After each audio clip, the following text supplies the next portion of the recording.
Rosie, along the lines, like, I'm interested in the mistakes, or like for managers listening, how can you make your team more indispensable so they're not just going to cut your whole team? What am I missing so far?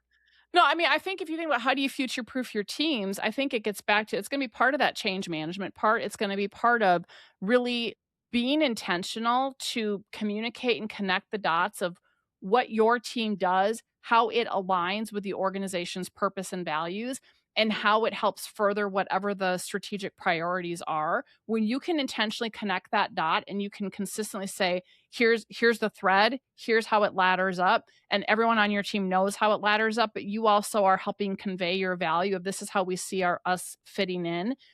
Because if people don't see it, it's easier to go, oh, they don't matter. So I think, and that again is something that only humans can do. McKinsey said, the CEOs of the future have to be able to actively connect people to purpose and help foster that in them over and over and over. So I think that's something that you can do with your team and have them highly engaged. And then they'd be out looking for opportunities to innovate, to grow, to do things better, et cetera. And I also think like what we've done on our team, I mean, we're a small business, but we do quarterly offsites, and at our last offsite of last year, we said, okay, where are we using AI well, and where do we have missed opportunities? Because we don't want to get behind the curve. And so we said, okay, we need to make sure that everybody is building in time every single month to stretch themselves and grow. So whether it's take an online module on this new AI tool or something in Chat GPT or something here, to just because if you don't ever do it, it feels really scary and overwhelming. And so if everybody on our team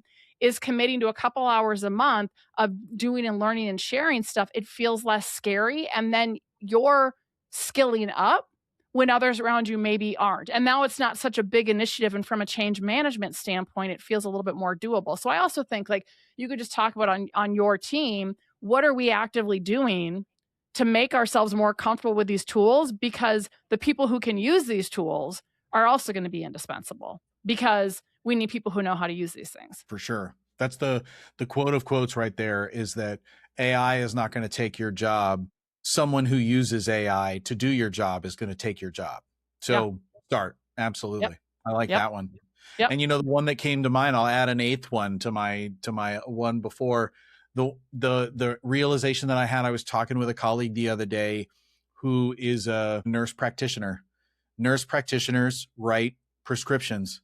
AI will never be able to write prescriptions without a human who can write them to double check what that is. And that led me, that's the sort of triggering thought, down government regulation and things that are government related. Because guess what?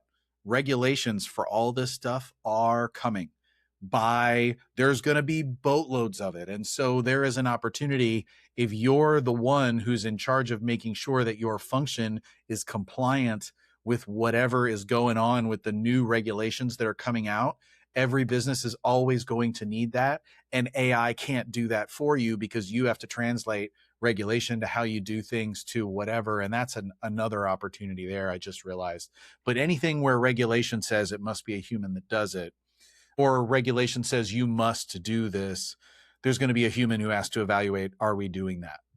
Well, 100%. And we have several clients that are professional societies that we do work for, and we're facilitating strategic planning. And one of them, they actually, from the strategic planning process, created an AI task force and realized that if we don't get on this and figure out that, again, we have to be the translators. So I think that's, to your point, it's we are considered the subject matter experts and thought leaders in this particular area, and people come to us for that. We need to have an opinion or figure out who we're going to partner with to also be that AI translator of what's okay, what's not okay, how do we use it, et cetera. And I think a lot of professional societies are being looked to when, as people are like, right, to your point. And again, those are only things that humans can do as well. Boy, AI ethics. There's one. Are you Yeah. involved in AI ethics? Because there's a thing, like, it's real easy to just let AI do it, but then who's going to watch the watcher? Who's going to, like, we have to decide as a society how this is going to work and what is the ethical answer and all of that. We can't just let the businesses all make a lot of money automating everything without, like, wait a minute. So true. And that's a brand new career that did not exist before that is now in high demand, is who's going to create policy around AI,